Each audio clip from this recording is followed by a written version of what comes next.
Craftsman Days are here at Lowe's with big savings on the tools you need. Save $100 on the Craftsman V20 6-tool power tool combo kit, now at $199. No matter what the project is, Craftsman's high-quality, high-performance products empower you to build on. Stop by your nearest Lowe's store and check out the full line of Craftsman tools today. Valid through 6/18 while supplies last. Selection varies by location. Nats Chat is brought to you by Walters. Walters is the place to be this weekend with UFC 279 on Saturday night and NFL Week 1 action on Sunday. Go to waltersdc.com/events to register for the UFC 279 watch party. The 0-1 coming home is hit in the air to deep left center field. Call on the run, going back, looking up at the wall, and it's gone. Right over the 374 mark in left center field. Number 27 for Hoskins, 2-0 Phillies. The 1-0. Swinging a sky shot to right center and deep. Back goes Palacios looking up at the wall, and it's gone. Number 16 for Rio Muto gives the Phillies an insurance run. They lead 4-2. Nelson sends. He kicks, he delivers. Swing and a chopping ground ball toward the middle. Segura charges in, has it, and steps on second, moving to his right. And the game is over. And the Phillies have taken game 1 of this 3-game series. And welcome to Nats Chat for Saturday, September 10th, 2022, along with MASNsports.com. Nats insider Mark Zuckerman, who was at Citizens Bank Park in Philadelphia. I'm Al Galdi, host of the Al Galdi podcast. Well, who needs timers for pitchers and batters? The Nats and Phillies on Friday night played a 9-inning game that took just 2 hours, 39 minutes. We will get to the major rule changes in MLB shortly, but the Nats on Friday night did lose a 5-3 loss at the Phillies in game 1 of a 3-game series. Nats fell to a major league worst 49-90, so this now officially is a 90-loss season for the Nats. The Nats on Friday night did have another double-digit hit game, a 10-hit game, but the Nats also on Friday night drew no walks, as amazingly, there was not a single walk issued in this game. 0 walks the entire game. Mark, you and I have watched a lot of baseball. Many people listening to this podcast have watched a lot of baseball. I don't know that I had ever seen a game in which there were 0 walks the entire game. No, it doesn't come to mind as that happening, and I could look it up while we talk here if you want. It was weird. What you saw was both teams had an ultra-aggressive offensive approach going right after anything. And if they saw a good first pitch over the plate, they were going to swing at it. Sometimes it was to their benefit, sometimes it wasn't. And I just couldn't help thinking to myself, though, if you had Patrick Corbin and Noah Syndergaard facing each other, I don't know, 4 or 5 years ago, each of them in their peak, you would never see that. These were strikeout guys. These were long at-bats, put-away pitch kind of guys. And for different reasons, Corbin because of his ineffectiveness, Syndergaard because of his injuries over the years, they were completely different pitchers tonight where they were looking for early contact. They were pounding the strike zone. And like I said, in some cases it worked. There were, even in Corbin's case, a ton of ground balls and nice plays behind him to get the outs. But there were also a lot of hits along the way. And I don't know if this made it better or worse, but it was definitely a different type of game than we were used to seeing. It's one of the more unique final lines that you'll ever see a pitcher have, what Patrick Corbin had on Friday night. And I guess I'll give Corbin this. He finds creative and different ways to be bad. There is a variety to his bad that I think you have to respect. So he ultimately, for the game, allowed 5 runs in 6 2/3 innings. He gave up 12 hits, 2 home runs, a triple, a double, and 8 singles. He had just 2 strikeouts. All of those things are quite bad, but he issued no walks, and he was pitch efficient. He only threw 69 pitches, and he threw 54 strikes versus 15 balls. I was fascinated by this. 5 runs in 6 2/3 innings, and yet just 69 pitches and 54 strikes versus 15 balls. He flirted with a 4-to-1 strike-to-ball ratio. That is really unique. And he did it throwing basically one pitch, the sinker. And this is like his last start in New York where he went heavy with that and stayed away from the slider. He did it again. 78% sinkers plus a couple more four-seamers. A total of 81% of his pitches were fastballs or variations of fastballs. And then 19% were sliders. He threw 13 sliders. Did not throw a single changeup the entire night. And Davey Martinez actually kind of spoke out about that afterwards, saying he was hoping in that last inning, the third time through. They've seen you. They know what you're going to do. You're being aggressive, throwing sinkers, trying to get them over the plate. Change it up on them. Try to throw their timing off a little bit. And he seemed a little bit perturbed that wasn't the case. What I'd like to see him do more, especially third time through the order, is throw his changeup. Really strange. I mean, on one hand, you say, hey, that's great. You're throwing strikes. You're being efficient. To get into the seventh inning on fewer than 70 pitches is remarkable. But at the same time, you're giving up a lot of contact. And let's be honest, if not for some spectacular defense behind him, the damage could have been a lot worse against Corbin in this game. No doubt. There was some excellent infield defense by the Nats in this game. It's tough with Corbin because we know the deal, and you see in a game like this, he does not have swing and miss stuff. I mean, that just is not the case. It hasn't been the case for a while now, but a game like this really does highlight that. He's pounding the zone. His control is quite good, and yet he only has the 2 strikeouts, and he gives up, 12 hits in 6 2/3 innings. Corbin's ERA for the season now at 6.30. The whip is up to 171. But yeah, the defense behind Corbin on Friday night. C.J. Abrams, 2 tremendous plays in this game. Abrams had another hit, too. He was an at-starting shortstop and number 6 batter, so he was bumped up in the lineup here. 1 for 4 with a single. He, in the top of the 4th, had a 2-out single to right field, also had a stolen base. But Abrams in the bottom of the 3rd, an impressive play on a Matt Vierling leadoff ground out as Abrams made a nice catch of a grounder up the middle and fired a throw to first base in the opposite direction of his body while running toward right field for the out. We've seen him make that play a few times. He made it in this instance, and this was not a one-hop throw. This was a throw directly to first baseman Joey Meneses. And then Abrams in the bottom of the 6th, an outstanding defensive play on a one-out ground out off the bat of Alec Boehm. Pitch hit on the ground toward the hole at short. Backhanded diving stop. Abrams pops up and throws. One hop to Meneses. What a play! Imagine that, a first baseman who catches a one-hop throw. Good-looking backhanded catch there by Meneses. But man, the range of C.J. Abrams is something else. We've talked about it, but I think we should highlight it every time it pops up like that. This guy is different at shortstop. He is a difference maker at that position. Yeah, so it's funny. I was talking to somebody from Philadelphia before the game and talking about how much a difference Abrams has made there. And I said, I'm not sure if this is just because we grew so accustomed to every ground ball to shortstop, you're cringing and wondering, are they going to make the play or not? And so now just an average looking shortstop looks great to us, or is he actually that good? Well, I think tonight we got the answer. He is that good. We know he can make the plays up the middle. We've seen him do that, make the off balance throw. What we had not seen him do yet was make the spectacular play to his backhand side, hop up on his feet and make a strong one-hop throw to first. And that's kind of by design. When you're in that position, you're not getting the ball all the way there in the air, or at least not with any emphasis on it. And so by one-hopping it to the first baseman, it actually gets there quicker. And like you said, nice job by Meneses to make the pick. That was as good a play as we've seen from national shortstop in a long time when you consider the range, the agility, and the arm. All of that together, that was a spectacular play. And it does make you realize they've got something special here, potentially. He's got to be consistent with it. But that was a really special play on a game in which there were several others, and we've seen him make several others. This was a really, really good defensive game. I don't want to overreact, and obviously we need to see a lot more from C.J. Abrams. But whoever you consider to be the best defensive shortstop who the Nats have had since the franchise came here, whether it's Trey Turner, I know Ian Desmond had his run, at times being good defensively. He would do this thing where he would get off to bad defensive starts in seasons and then actually end up being halfway decent. I don't think it's a stretch to say that C.J. Abrams, maybe sooner rather than later, could prove himself to be the best everyday defensive shortstop the Nats have had since the franchise came here. I mean, he may well be the most physically gifted in terms of the defense. And again, I'm not trying to overreact to what we've seen over the course of a month here, but I think the potential is there for this guy to be a defensive stud for this team at a premium defensive position for years to come. Well, you see clearly the natural ability that he has. And we've now seen it on a variety of different types of plays. And not just the spectacular ones, but the routine ones too. Remember the first week, there was maybe a little bit of shakiness, but I think since then he looks much more comfortable and he's quick on some of these 6-4 threes, which, yeah, you'd say, well, they're routine plays, they should be made, but he's getting the ball and getting it out so quickly to feed it to Luis Garcia to make the turn.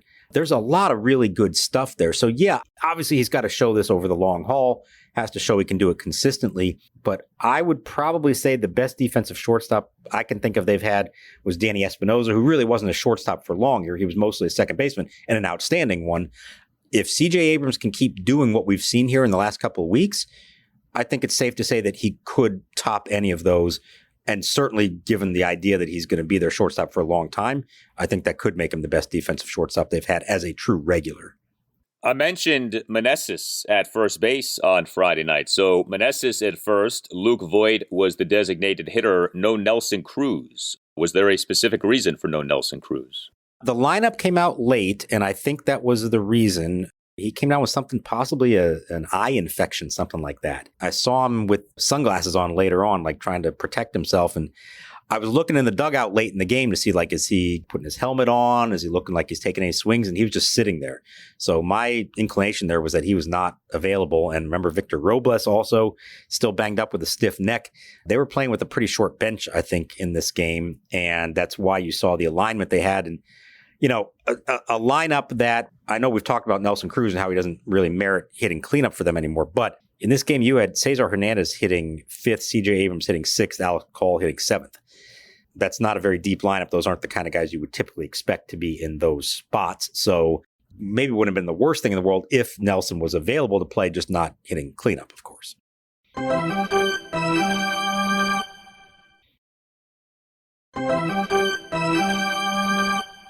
Syndergaard to the plate. And a swing and a fly ball left field. Schwarber angling back toward the warning track, moving toward the wall, leaps at the wall, and it's gone. It carries out of here. Schwarber played that like he was going to catch it the entire way, but it lands in the flower bed just beyond the top of the left field wall. It's a solo homer for Alex Call, his 3rd of the year, his 2nd in as many days.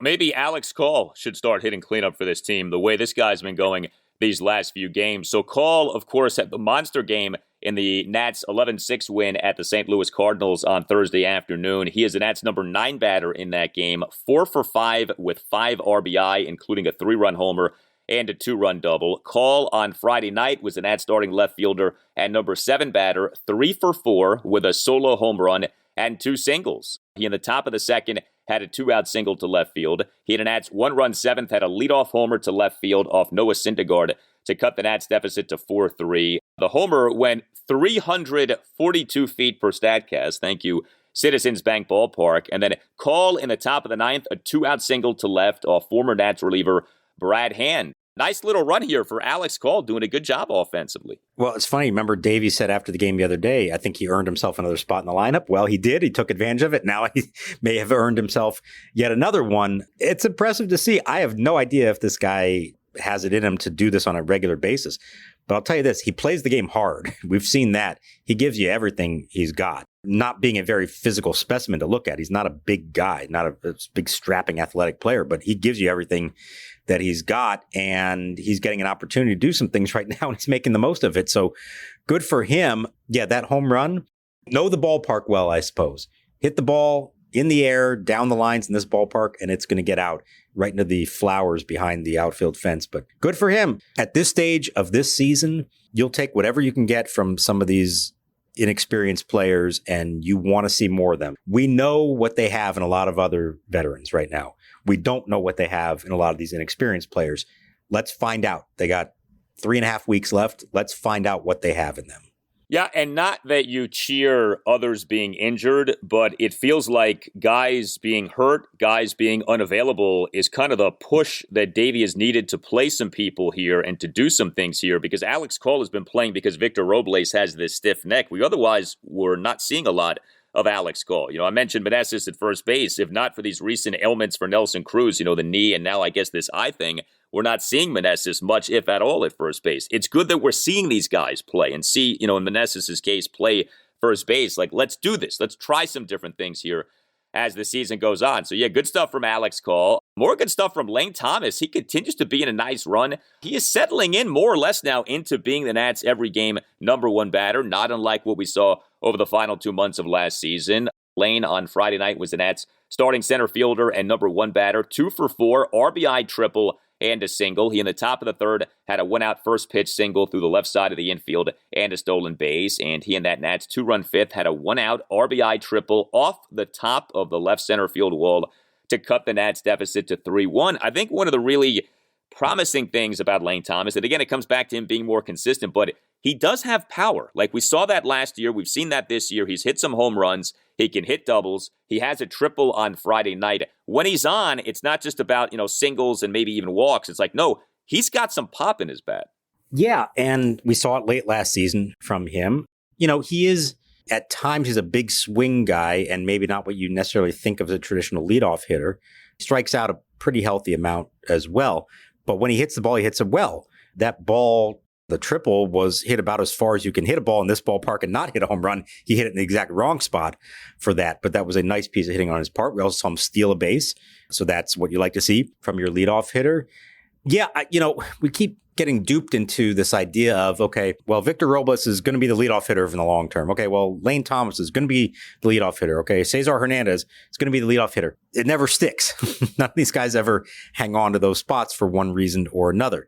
At this point, you'd like to think that Thomas will stick for the rest of the year. Let's see what he can do there. We talked about this the other day. We're still kind of trying to figure out, what is he exactly? Is he an everyday player for this team? Is he a fourth outfielder? Can he hit both sides? Can he play center field? Does he need to be a corner outfielder? The jury's still kind of out, but he is certainly finishing strong. And that's only going to help, I think, as the decision makers have to make their decisions this winter. They're going to have a good kind of lasting impression of him as they head home for the winter. And that's going to help his cause as they move into spring training. I would say, knowing what we know right now, and things can change, of course, but I think Lane Thomas on a good team probably is a fourth outfielder, just because he's not consistent enough to be what you would call like a quality starting outfielder. But he's good enough to where he can start for you. He can catch fire. We're seeing that. I mean, Lane Thomas now in this month of September has an on-base percentage of .435, a slugging percentage of .538. He, for August, slugged .468. So for about a month and a half now, he's been a pretty good hitter here for the team. The problem is what we saw earlier in the year, where he was really bad. Like, he was not doing much offensively at all. And one of the reasons we have seen so much of Victor Robles this season is that Lane Thomas hasn't, kicked down the door and said, no, I'm going to be an everyday outfielder for you, not Robles. So, yeah, I mean, I think, look, if you're a good team, you're doing better than Lane Thomas as your every game leadoff batter. But for this team this season right now, doing a good job.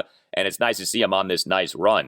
Luis Garcia had another key hit for the Nats in this game on Friday night. He in the two-run fifth had a one-out opposite field RBI single to left center field to cut the Nats deficit to 3-2. Luis was back to being the Nats' number 2 batter in this game. He went 1 for 4 with the RBI single. What did you make of the Luis Garcia 4-3 tag double play in the bottom of the second inning? This is like so Luis Garcia in so many ways. So nobody was out. Luis Garcia takes quite the chance off fielding a grounder off the bat of James Segura in running to tag JT Realmuto as he is sliding into second base for the first out. And then Luis fires to first base just in time to get Segura. So the double play was completed, but Luis, instead of flipping the ball to C.J. Abrams at second, decided to take matters into his own hands, tag Realmuto, and then throw to first base to get Segura. So the play worked. It was a risky play, though. I wonder what Davey Martinez thought of the play. What did you think of the play?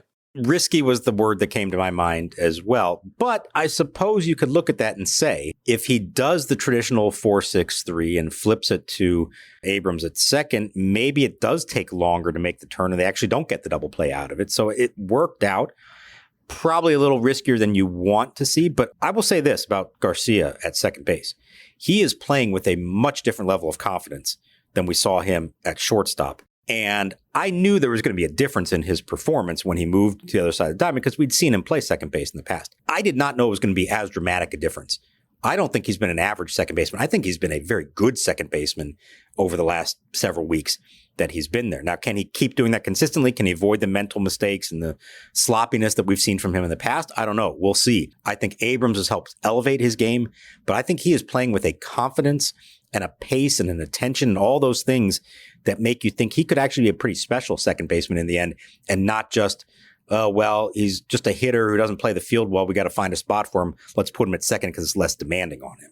Yeah, I've mentioned this. Luis Garcia for last season at second base was in positive territory for defensive runs saved. Like, he was a good defensive second baseman. So that seems to be a spot. You know, the Nats tried it at shortstop. It didn't work. Okay, fine. But he's back now at second, and that very much feels right. Like, this feels like the way to go. Abrams at shortstop, Garcia at second. Since that change was made, I don't think anyone has said, I don't know about this. Like, no, this has felt right from the get-go. That alignment, those two guys, where they are at. A few other things here with this game on Friday night, and then we'll get to the rule changes. I think it's interesting that Ildemaro Vargas had been the every-game third baseman. We're seeing a lot more of Cesar Hernandez lately at third base. Now, Cesar has been hitting more, so I suppose that's the reason. Cesar on Friday night, like you said, was the Nats' number 5 batter, went 1 for 4 with a single. Vargas did have a pinch hit in this game, top of the ninth, pinch 2-out single to center field to actually knock Brad Hand out of the game.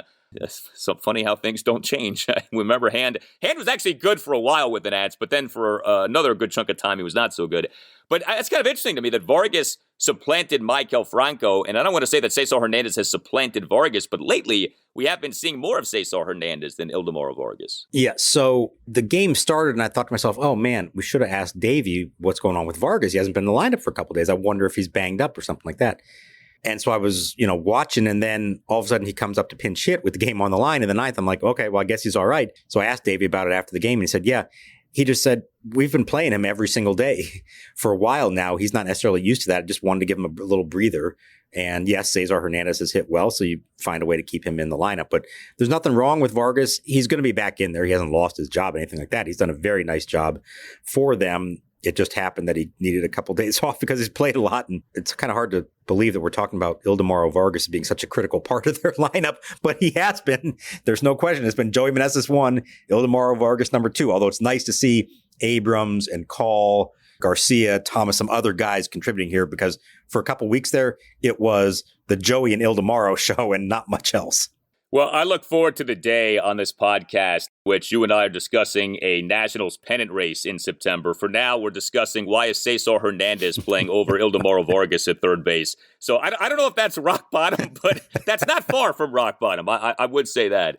We had some roster moves by the Nats on Friday. So the Nats did put Keibert Ruiz on the 10-day injured list with a testicular contusion that he suffered in that win at the Cardinals on Thursday afternoon. And the corresponding roster move was the Nats selecting the contract of catcher Israel Pineda from AAA Rochester. If you are a real Nats wonk, you are familiar with Israel Pineda. He has had quite the season at the minor league level. Pineda this season has played at 3 levels of the Nats minor league system: High-A Wilmington, AA Harrisburg, AAA Rochester. He, over those 3 levels, over exactly 400 plate appearances, has an OPS of 783. This is his age 22 season, and that signed him as an international free agent out of Venezuela in July 2016. Interesting now with the organizational hierarchy at catcher, with the bad major league seasons that Riley Adams and Tres Barrera have had, if maybe Pineda is emerging as possibly the Nats' number 2 catcher behind Keibert Ruiz. But with Ruiz,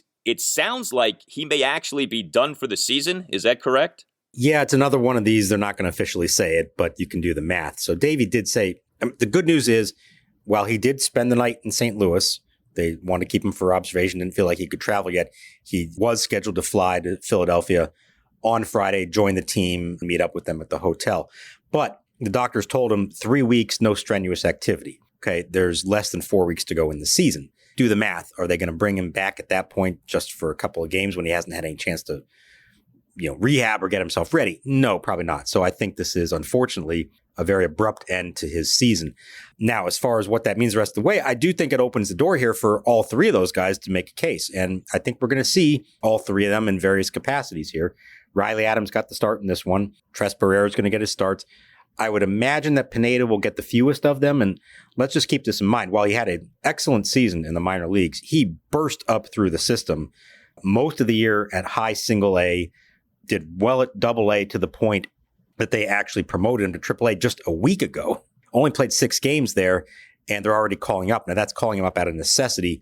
I think in the bigger picture, they would not view him as a big league catcher yet. But he is a guy they've liked for a long time. He hits for power. He has a good arm, I'm told. I think still needs to learn a lot about game calling and all that kind of stuff and the kind of things you would expect at AAA. So he'll get a chance to play somewhat here. But I think the next 3.5 weeks are really more about Adams versus Barrera trying to position themselves to be the number 2 next year. And then Pineda maybe starting to plant the seed in some people's minds of what he could be. But I'd be surprised, especially such a young guy and knowing he'd be the backup, if they would want to put him in the big leagues permanently for that. I think they'd rather view him as like an everyday guy at AAA next year because he may actually have a future.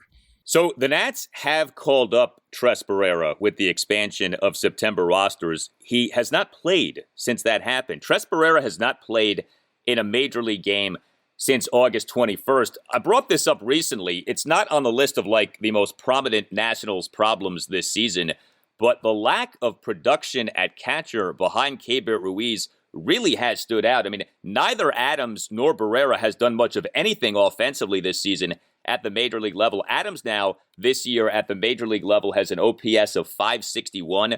Barrera this year at the major league level has an OPS of 441. And the Nats have like flip-flopped each guy as a number 2 catcher over the course of the season because each guy hasn't hit. So they say, well, let's try the other guy. Well, they bring up the other guy. Well, he doesn't hit. So they go back to the original guy. And like neither guy has come through off each guy having been an offensive positive last season. So it'll be interesting to see how they perform. You know, I'm certainly not happy Keibert Ruiz is injured, especially with this ailment that he now has. But I tell you, I don't think it's the worst thing in the world to get more of an idea here of what you have in Adams and Barrera down the stretch. And with Keibert Ruiz, I would imagine he would have wanted to end his season strong. But, you know, in terms of the physical toll that you take as a catcher, again, I don't think it's the worst thing in the world in a lost season for a young catcher to not have unnecessary mileage added onto his body. You know, I know that he wants to catch every day. I know that that's really good for him. If you think about it like this, as a catcher, you probably only have so many games as a catcher. Like your body can probably only take so many games. Now, what that number is, you don't know. But why waste those bullets in a lost season like this? The fact that he might be out for the rest of the year, it's not good news, but I think there is a silver lining to that, and you can get a better sense on what you have in Adams and Barrera. Yeah, I mean, look, Keibert doesn't have anything else he needs to prove this year. He's proven plenty. He is the future, and he's going to be their number 1 catcher, and they believe a very good one for a long time. So, yeah, not the end of the world in that standpoint from an evaluation standpoint, and certainly not from his physical standpoint. Get the rest and get ready for next year. Yeah, they do need to give those other guys more playing time. Maybe that does make a difference when they're not catching once or twice a week, but now, you know, maybe 3 times a week each.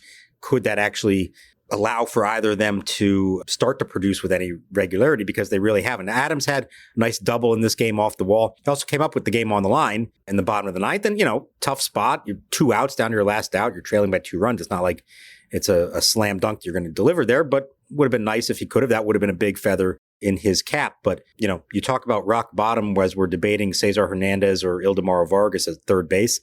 Tres Barrera versus Riley Adams, backup catcher. I mean, the good news is here, they appear to have a number 1 catcher for a long time. That's something that has not been the case here. It's certainly not a homegrown young guy. That's good. Yes, you want to have a reliable number 2, but if Keibert Ruiz continues to be the guy they believe he is, it's not going to be the end of the world if they don't have a big-time number 2 catcher. Well, and they have some youth at catcher for years, right? Matt Wieters and Kurt Suzuki and Jan Gomes. And, you know, Suzuki and Gomes did some really good things for the team, but it's nice to have youth and potential at catcher these days for the Nats. Also for the Nats, from a roster transaction standpoint on Friday, they did designate reliever Jake McGee for assignment. Recall Jordan Weems from AAA Rochester. The Jake McGee experiment did not work out. The Nats on August 9th claimed him off outright waivers from the Milwaukee Brewers. McGee for the Nats over 12 appearances, 10 innings, 7 earned runs. Only 1 reliever pitched for the Nats on Friday night. Erasmo Ramirez, 1 1/3 scoreless innings, 2 strikeouts. His ERA for this season now is .278 over 74 1/3 major league innings. He has thrown by far the most innings of any Nats reliever this season, if you're not counting Paolo Espino, which I'm not because he has started so many games. It's a funny thing. When we talk Nats relievers, we spent so much time on Kyle Finnegan and Tanner Rainey and Hunter Harvey and Carl Edwards Jr. and maybe even some other people. Erasmo Ramirez has been the Nats' best relief pitcher this season. Am I wrong in saying that? You're not wrong in saying that. And there's maybe an argument to be made that he's been the Nationals' best pitcher, period, this year. In a couple of weeks, we who cover the team every day are going to be voting on some awards. Who's the player of the year? Who's the pitcher of the year? And I can't believe I'm saying it, but Erasmo Ramirez may have as strong case as anybody to be the pitcher of the year. You could make a case for Finnegan, but we've talked about the inconsistency there. At his best, he's been very good, but there have been some notable meltdowns.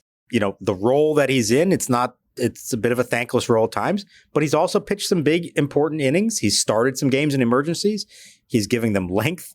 He's done a really nice job for a guy who was brought in last second spring training, minor league deal. He's 32 years old. He's been around the block, and he's probably having the best season of his career, which has spanned, I think, a decade now. So props to him. Erasmo has been fantastic for them, and every pitching staff needs a guy like that. That was sort of Paolo Espino guy before he moved into the rotation. Erasmo has taken on that role as the do-everything guy, and maybe we need to come up with a nickname for him now. Well, you know, you can certainly make the joke of if Erasmo Ramirez is your pitcher of the year, you're having problems. But I would say this, if he finishes this season, as he may well finish this season, 80-plus innings of relief, ERA under 3, that's rare. Look up in Major League Baseball how many guys do that over the course of a season. 80-plus innings of relief, ERA under 3. That's real value right there. I looked up the other day. There's only 2 others this year with 70 innings and an ERA under 3. One of them is Keegan Aiken of the Orioles. The other one is Barria of the Angels. So, I mean, it's rare to have that many innings from any reliever, but to do it with a low ERA like that, absolutely. That is a special ability to do that kind of thing. It's not easy to be that successful throwing that many innings out of a bullpen. All right, change is coming to Major League Baseball in 2023. MLB's Joint Competition Committee on Friday voted in favor of 3 major rule changes for the 2023 season. If you're wondering, what the heck is the Joint Competition Committee? The Joint Competition Committee is a voting body consisting of 4 active players, 6 members appointed by MLB, and 1 umpire. The Joint Competition Committee was created as part of the new collective bargaining agreement. So the 3 major rule changes are, number 1, timers. Beginning with next season, there will be a 30-second timer between batters, a 15-second timer between pitches with the bases empty, and a 20-second timer between pitches with at least 1 runner on base. So a timer for a batter, a timer for pitchers, depending on the situation on the base pass. The second major rule change, defensive shift limits. Beginning with the 2023 season, a defensive team must have a minimum of 4 players on the infield, with at least 2 infielders completely on each side of second base. There are more to these things, but this is kind of the basics of these first 2 major rule changes. And then rule change number 3, or I guess it's equipment change number 1, bigger bases. Beginning with next season, first base, second base, and third base, which traditionally have each been 15 inches square, will be 18 inches square. Home plate will be unchanged. And the idea with this is that bigger bases give players more room to operate, and you'll also avoid collisions. So, the bigger bases thing, I don't know that there's a ton to say about that, but we certainly can talk about it. But the big things, obviously, are the timers and the defensive shift limits. So I'll let you have the first crack at this. What do you think about all of this? Well, real quick on the bigger bases, it sounds like just an afterthought. It could have a very big impact. Stolen bases. This sounds silly, but it's going to decrease the space between the bases by like 4 or 5 inches, I think. And you think about how many bang close plays there are on stolen bases. This is going to encourage more guys to run. And along with that, they're limiting the number of pickoff throws that you can make. 2 times is the limit to pick off. If you throw over a third time, you have to throw them out or else he automatically gets the base. All of this is going to encourage more running. I think that's a good thing. It's exciting. Stolen bases are fun. All of these things that they're doing here, I think, are designed to create more action in the game, more base running, more balls in play, more, potential for both great defensive plays, but also more hits and running around the bases, all that kind of stuff. The things that we think of as action in baseball. I think the pitch clock, for a long time, I was adamantly opposed to. It was like, we don't need that. This sport's the one without a clock. They need to learn how to adjust. They never did. So you know what? I'm all for it now. Everything I've heard about it in the minor leagues, there are going to be complaints about it in spring training and the first couple weeks of the season, and then they're going to forget about it. Just like the sticky stuff last year. When's the last time that came up? Anybody talk about that? It doesn't come up at all anymore. They're going to complain about it and they're going to adjust. It's going to be fine. It's going to make a major difference on the pace of play and the time of game. I am sure of that. The shifting one is the one I'm a little more hesitant with. I've always been of that belief of don't go telling teams where they can position guys in the field. It's up to the hitter to find the holes and where to hit them.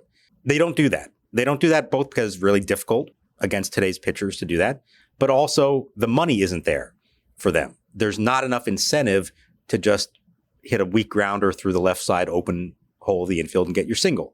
That's not where it is. It's in power and walks and everything else. So the state of the game the last couple of years, I've noticed it. I'm sure you've noticed it too. It's a lot less action, a lot fewer balls in play, and a lot more balls off the bat. You say, wow, that looks like a hit. No, wait, it's hit directly at its shifted infielder. So I'm willing to give this one a try to see what it would do. I think I support the idea of keeping two infielders on each side of the field. I think I like that.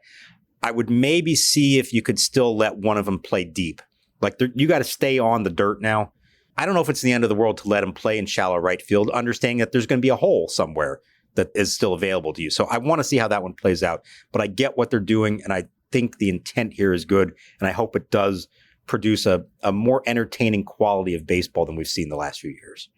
Yeah, I would say I am a major yay on the timers. I think this is great news. I think this is long overdue news. I think the lengths of games have become just really tough. I think there's a discussion to be had of if you're Major League Baseball, do you really count on people watching every inning of every game? Or is it more so that you're okay with people consuming, 2, 3, 4 innings of each game, watching their highlights on MLB.com, that kind of a thing? Because if that's your actual view of things, then I guess you could say that the length of games doesn't matter as much because, you're only counting on people to watch a few innings of each game anyway, because it is kind of unrealistic to think in 2022 that someone's going to watch all 162 games of a team.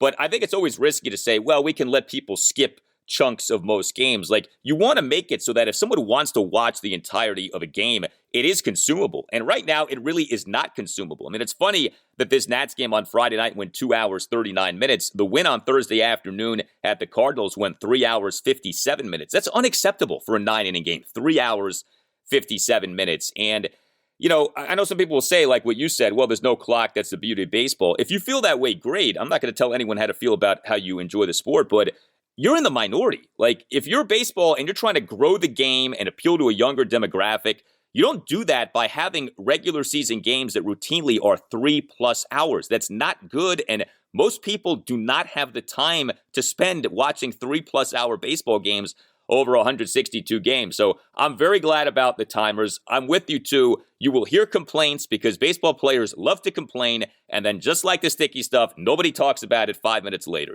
That sticky stuff thing really is instructive. That first night and the tantrum that Max Scherzer threw.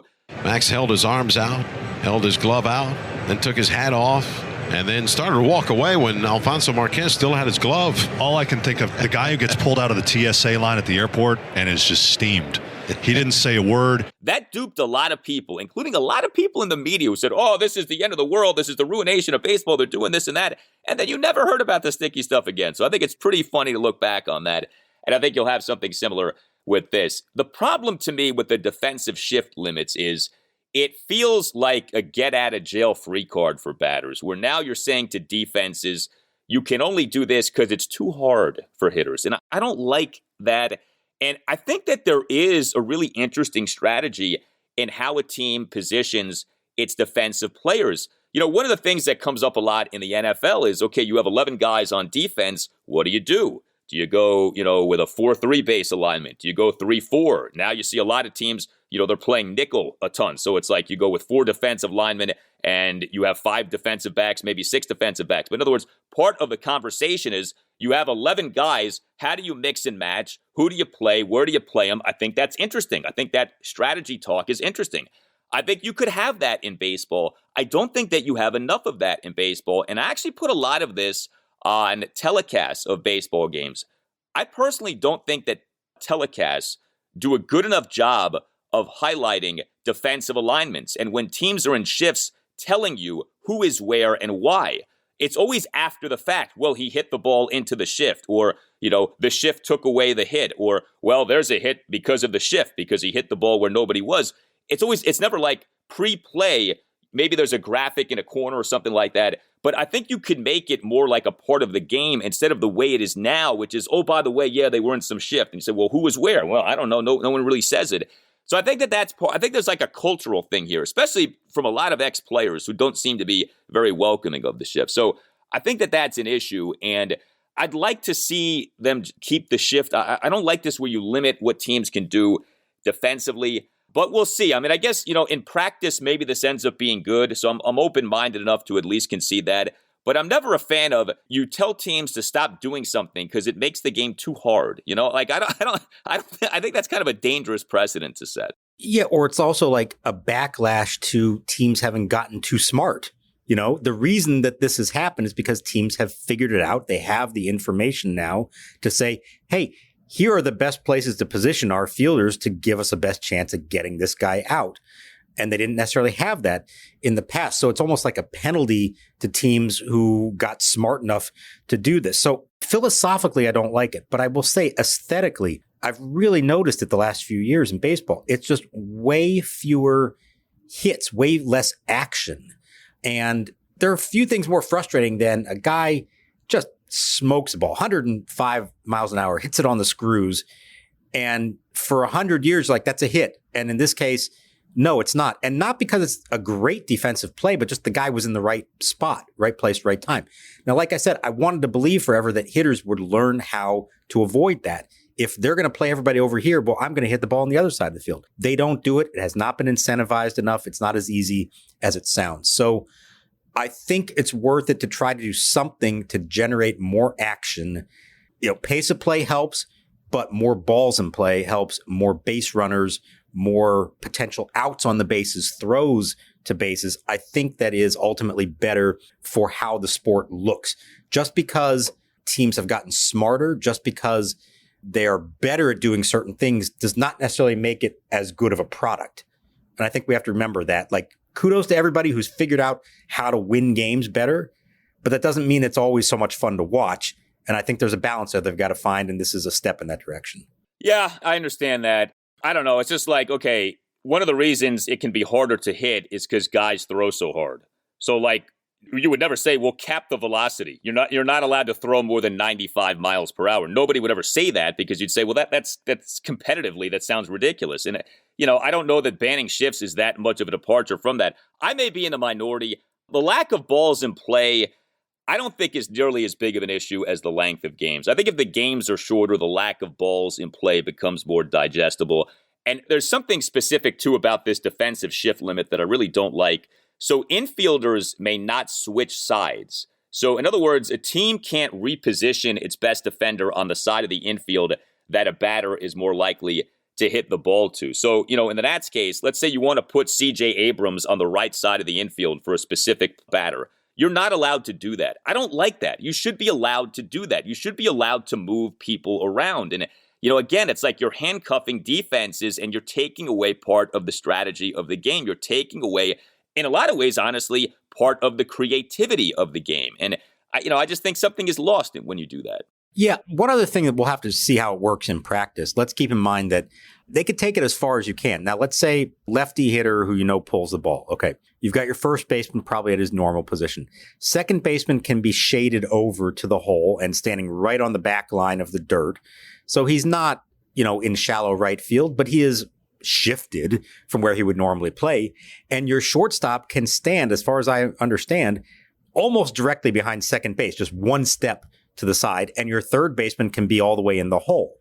So that's not a straight up defensive alignment. It is quote unquote shifted. It's just not dramatically, and it's not three guys on one side of the field, and it's not an infielder in the outfield. So I want to see how teams try to get around it and position themselves as best they can. You could also have, and I don't know, again, the specifics of it, but could your shortstop be standing just beyond second base?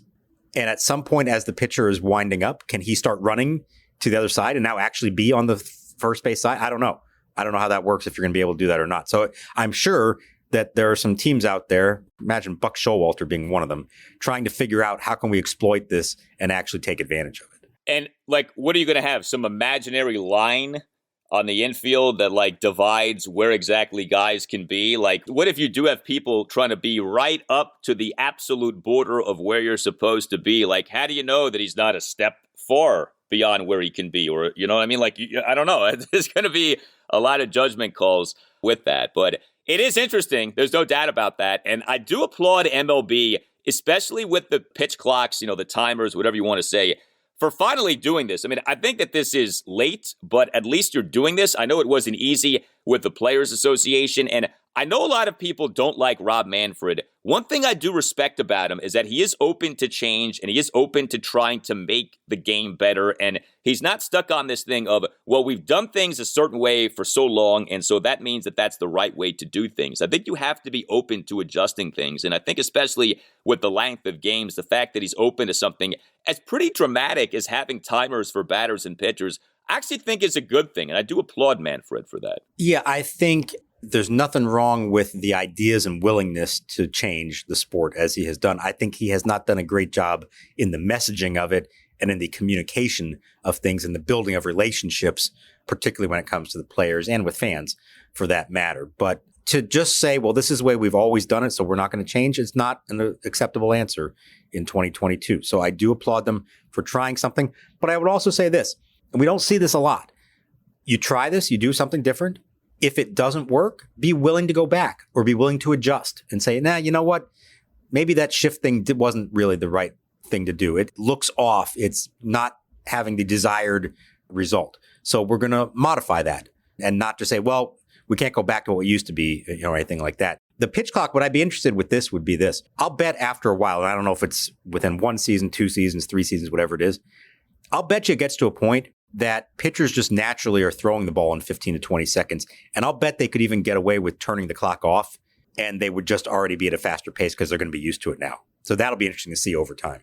Yeah, and the other thing is all of this going to be strictly adhered to in terms of enforcement? Because we years ago had the 1 foot in the batter's box rule, and umpires have done, I think, a poor job of enforcing that. And so, you can have these rules, but if they're not enforced, then they don't really mean much. So I think it's imperative that these things are stuck to, and if there's a violation of, say, a pitch clock, that you go ahead and award the automatic ball. If there's a violation of the batter clock, that you go ahead and award the automatic strike. It's not going to feel good doing that, and nobody's going to be happy about that, but you really do have to set the precedent of this is the new way, and you either get on board or, you get out. Like, this is how it is now. So I think that that's a big deal because MLB for years has talked about speeding things up and has done various things to, quote unquote, try to speed things up, but nothing ever sticks. And I think part of it is yes, there's buy-in from the players, but you as a league, you have got to be almost, like a disciplinarian with this and say, this is how it is. This is what we're doing. And so I think that that's a key part of this too. Well, and I think that's why they finally took this step, because there were things along the way, suggestions, recommendations. Hey, we're going to start calling this. Hey, you've got to do that. And then they wouldn't stick with it. Now you've literally got a clock on the field counting down, and umpires are going to be told you have to adhere to it, and players aren't going to like it. And fans are not going to like it at times when it's costing their team.